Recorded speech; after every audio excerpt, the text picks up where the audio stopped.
Now, network addresses. Network addresses are an important part of networking because when I have only two machines, then it's very simple. Anything that I put on the network wire is meant for the person on the other end of the line, right? So if I only have two nodes on one line, right? So you don't need to have an address for that, right? But then again, any network devices will need to have an address because I need to have a way to identify, is this piece of information meant for me, right? So I want to correct myself.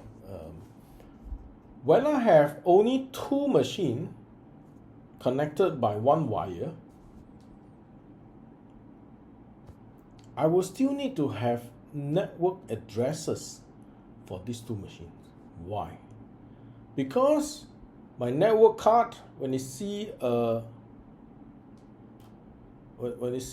information, when you see data on the network, it needs to know, is this the data that I send, or is this the data I meant to receive?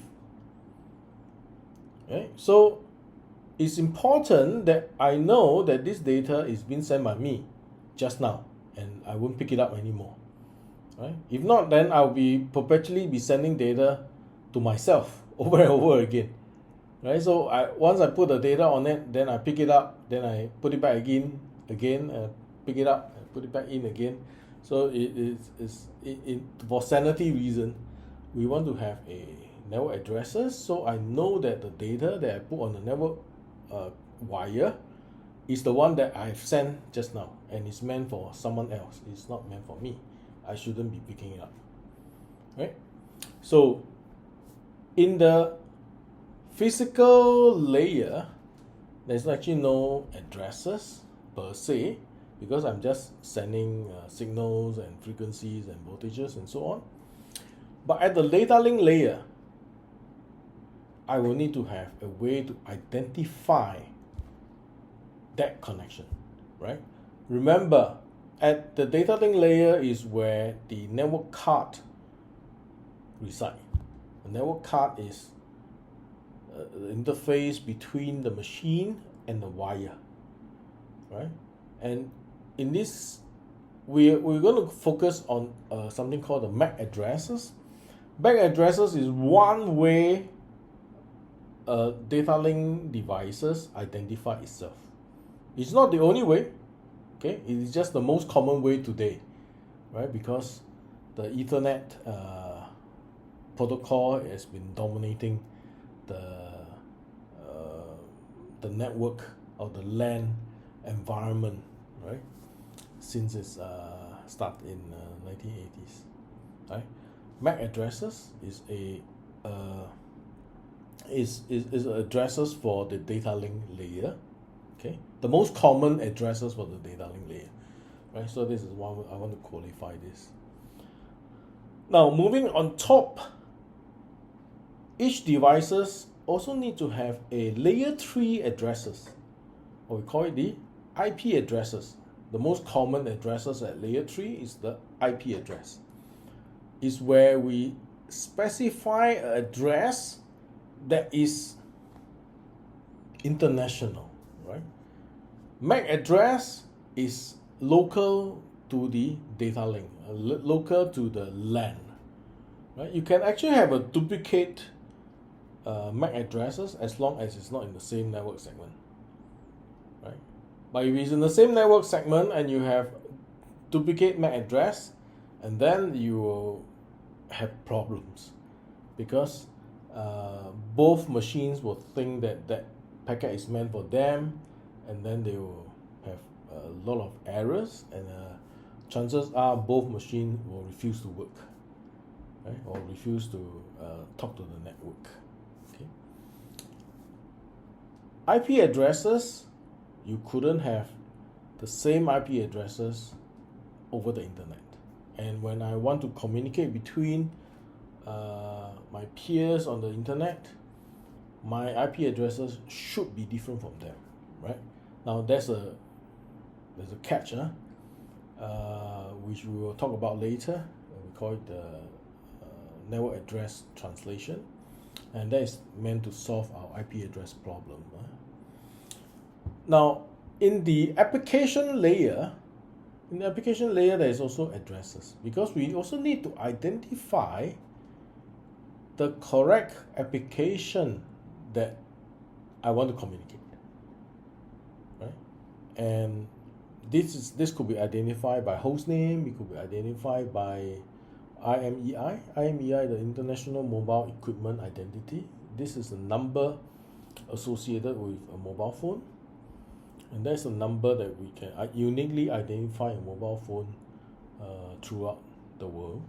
Okay, port number is the most common way of identifying an application that together with the host name, or together with the host address, together with the IP addresses, we can uniquely identify an application on the internet. For example, I want to connect to the web server of Google, right, which is www.google.com. So www.google.com is translated into the IP address of the host, and the port number will be 443, right? And that will uniquely identify a particular server, a particular application on the Google server, right? And which is the web server, right? Running on port 443.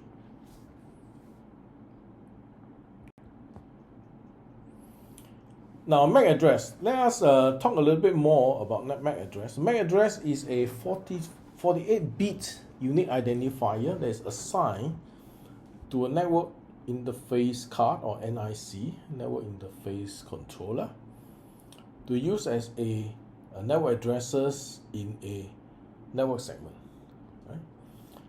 This is the most common addresses in the IEEE 802 networking technology, and it's the predominant LAN technology used in today's context, right? So it includes the Ethernet, Wi-Fi, Bluetooth, all have a MAC address, right? So the MAC address is assigned by the device manufacturer, and it actually have the first 3 bytes of the 48 bits is a organization unique identifier, which is common to the manufacturer. So the manufacturer will actually have a few, let's say a 3-COM network card, or Intel network card will have a specific 3 byte value, and then the next 3 byte is a running number which they will assign, right? And 48 bits allows a pretty big collection of unique identifier within a network segment, right? But a few of the network cards, or few of the more modern network interface allows you, or OS, operating system, allows you to specify your own MAC addresses. So which you can, but then it could potentially leads to duplicate MAC addresses on the network, and that will lead to interesting error that will happen in the network. So be very careful. Be very careful about assigning your own MAC addresses. Right? Most of the time, is leave it as it is. Right? Leave it as whatever has been in the MAC address. Now, IP address. IP address are unique number that is assigned to a device and this address is actually meant to be used in the layer 3 and is used for routing, right? Routing means that it routes from one network to another network. So devices that is in the same network would share some common parts of the IP address. So very similar to the MAC address. It also have two parts, right? The network part and then the host part, right? We will break this down in the next few slides. Okay. There are also two types of IP addresses: the IPv4 and IPv6. IPv4 has been used for many years. We are still using it today, okay? But more commonly right now, IPv6, especially in the IoT area, we use IPv6 because it gives us a much bigger range.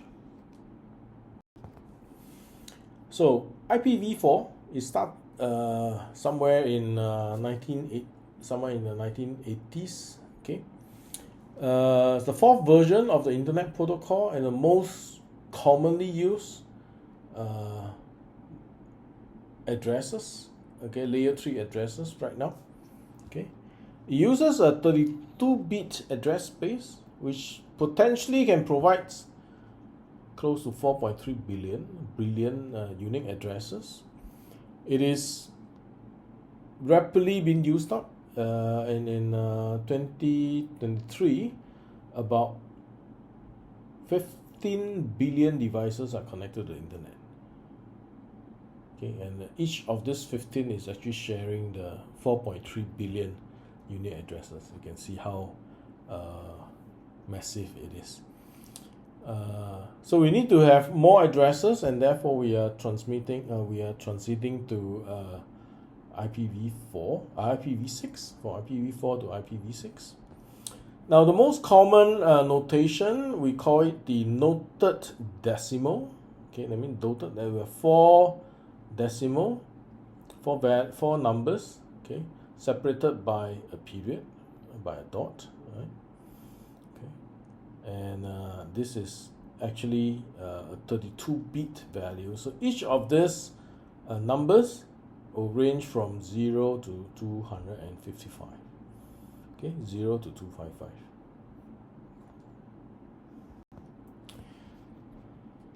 Now, the IPv4 addresses, or in fact, IP addresses will always consist of two parts: the network part and the host part.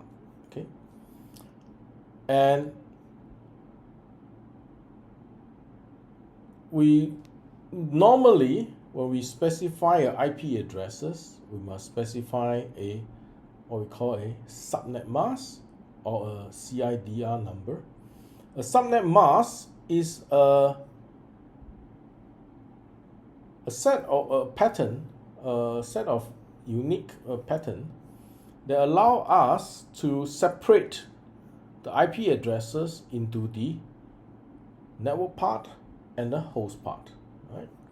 So if you look at the binary representation of a IP addresses, for example, 172.16.254.1, and the subnet mask of 255.255.0.0, and if you look at the binary representation, you'll find that the first 16 bits of the subnet mask is 1, and the next 16 bit is 0.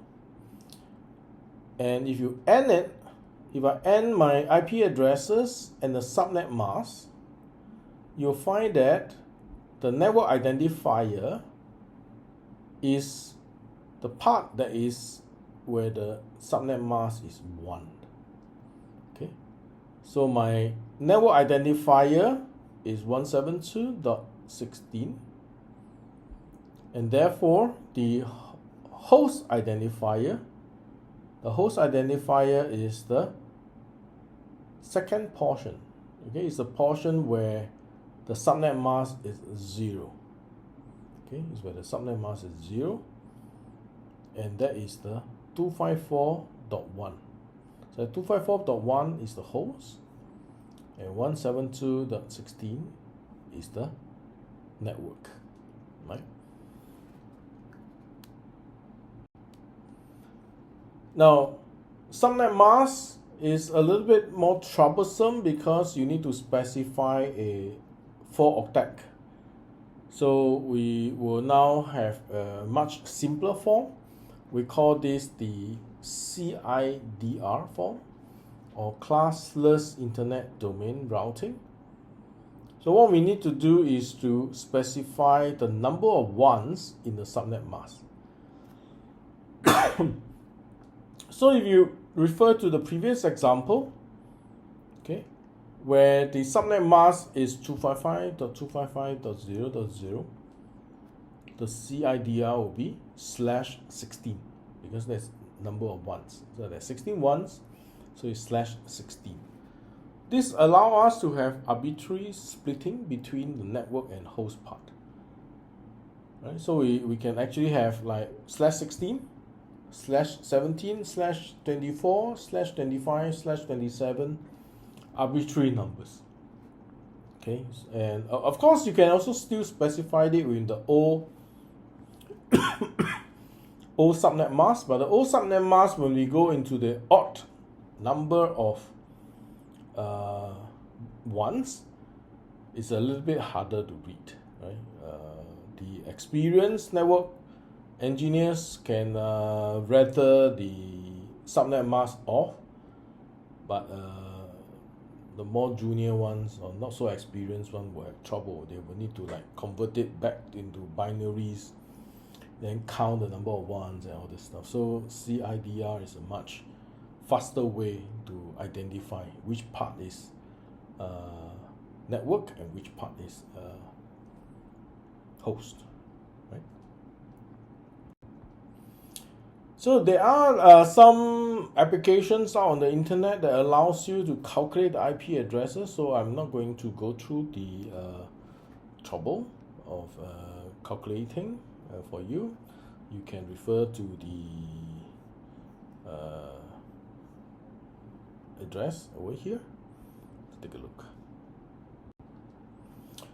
Now IPv6 is 128 bits, which will provide some obscene number of unique addresses. Okay, I don't want to go into the trouble of mispronouncing the numbers. Okay, so it's in billions. Right? And it offers several advantages.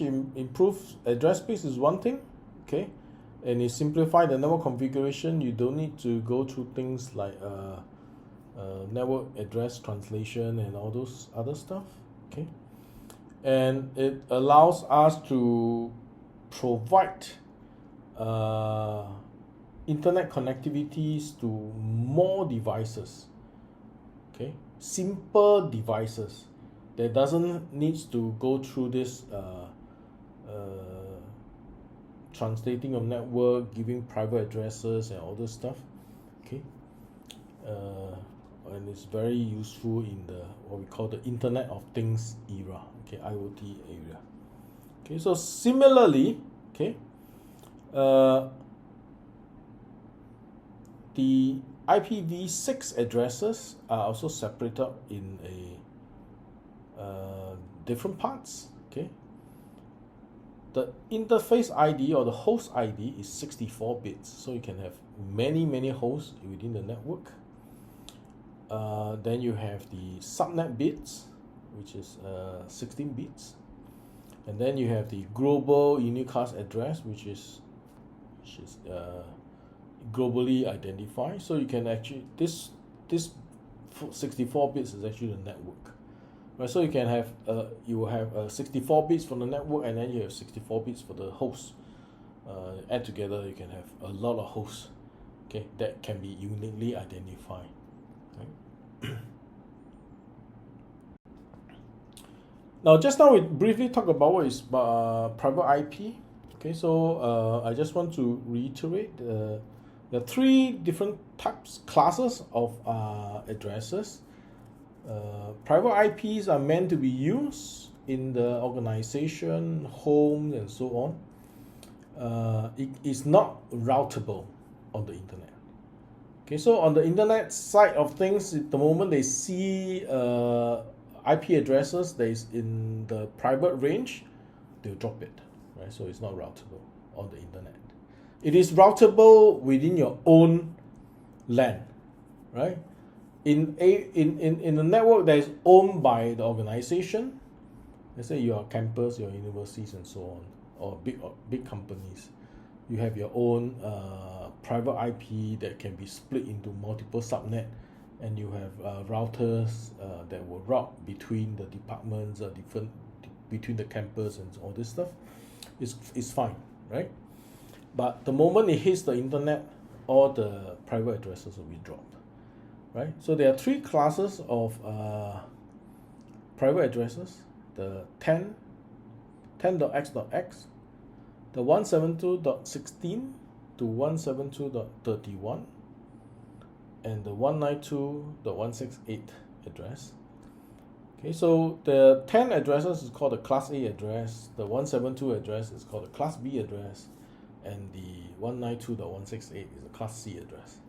Okay, so these are the three private address range that you can use for your private networking. Now, most of the time in a home network, we use the Class C addresses. Now, there are some other specialized IP like the 0, the 172, the 224, and 224 to 239. These are reserved for special usages. You can check it out if you want to in this wiki.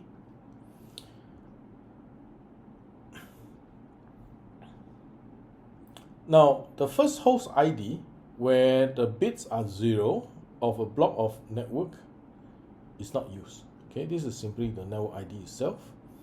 And the last host ID, where all the bits are 1 of a block, has also a special meaning. It is what we call the broadcast ID.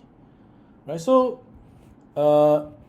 if I have a Class C addresses, like the 192.168 addresses, it is typical that the subnet mask be 255.255.255, and the CIDR will be /24, which give us supposedly 256 usable host ID, but we only have 254 unique IDs that we can use. That means the total number of hosts on a Class D network is 254, right? Because the first value, the first host, which is all 0, it is the network ID, and the last, where it's all 1s, is the broadcast. So these two addresses, these two host ID cannot be used, right? So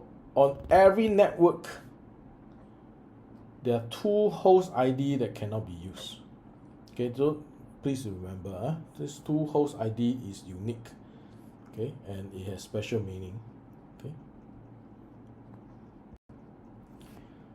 Network address translation. Now, network address translation is a method we escape the IPv4 address constraint, right? Before, when internet is young, everybody got a public IP address, right? So everybody can talk to everybody. But then they find out that IP addresses are quite restricted, and way too many people are on the internet right now. Once it hits the boom, okay, and they start to have private addresses. And when I want to have private addresses to translate it out into the internet, I will need to have a network address translation, or NAT. In a nutshell, NAT allows a group of hosts on a LAN using a private IP to share a single public IP. Right? So because public IP is scarce resources, we share. Right? How do we share? We group all the LAN user, okay, all the LAN user in the private network. If they want to go out to the internet, every one of them will share a single public IP address. Okay, and we do that by, there's a gateway that will do it. There's the NAT gateway, which allows us to translate a public IP into a private IP and vice versa. Right? So when internal addresses want to go out to the internet, the address gets switched to the public IP of the organization, and then it gets sent to the host, to the destination. And when the destination comes back, it will replace. Okay. Now there's a way that the NAT identify where is it being sent to and so on, so it will do the correct translation. Right? So it always have an originator. The originator is from the inside, and then it goes to the outside. Okay, and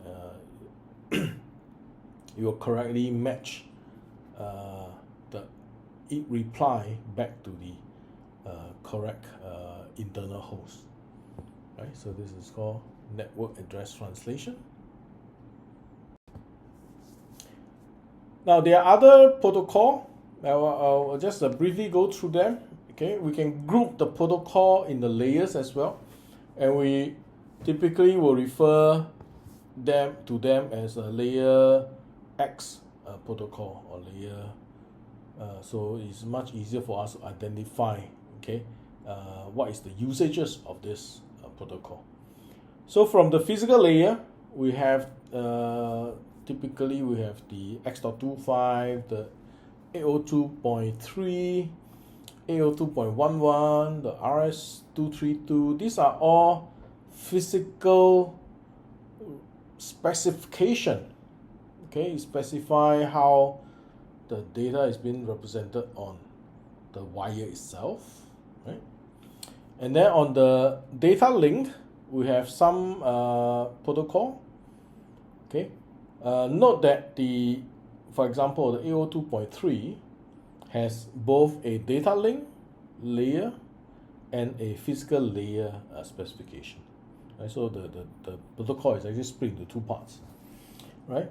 But then we have also a protocol that only works in the data link layer called the ARP Address Resolution Protocol.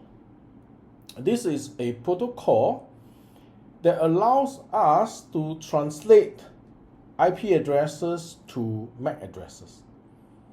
So it works in the data link layer, okay, but it allows us to translate between MAC addresses and IP addresses. Very simply, is a protocol that goes out and says which MAC address is this IP address belongs to. And so you send this to everybody on the same segment via the broadcast, okay, and then whoever owns the IP address will then send a MAC address to MAC address communication and says, okay, I own this IP address, and then from there on, it will know which MAC address to associate the IP address with. Okay, and they have a table called the ARP table, stored in each machine to hold this. Right. So sometime when you switch network card, when your network card spoil, you need to change network card. You may find that your network doesn't respond, and that is where you will need to force what we call the ARP refresh. Okay, ARP refresh. You need to refresh the ARP table in order for them to connect back to you. Okay, or you can just wait for a while, right? Typically, it will start to reset by itself in half an hour to an hour. In the layer 3, we have the IP protocol, and we have also the ICMP. Okay, ICMP is the Internet Control Management Protocol. We also have some routing protocol like IGMP, OSPF, RIP. Then we have the VPN protocol, IPsec. In the transport layer, we have the TCP and the UDP, the two most common transport layer protocol used on the internet today. In the presentation layer, okay, we have the MIME, the SSL TLS protocol. We put it as a presentation layer, but most of the time it is actually implemented in the application layer. Right? In the application layer, we have the very common protocol, the HTTP protocol, Hypertext Transfer Protocol, and the secured version, the HTTPS version, which is HTTP over SSL TLS. Okay, and then we have the mail protocol, SMTP, the file transfer protocol, FTP, the secure shell protocol, SSH, and the domain name server protocol. So these are some of the more common protocol you can see on the internet today, and they spread into the different layers.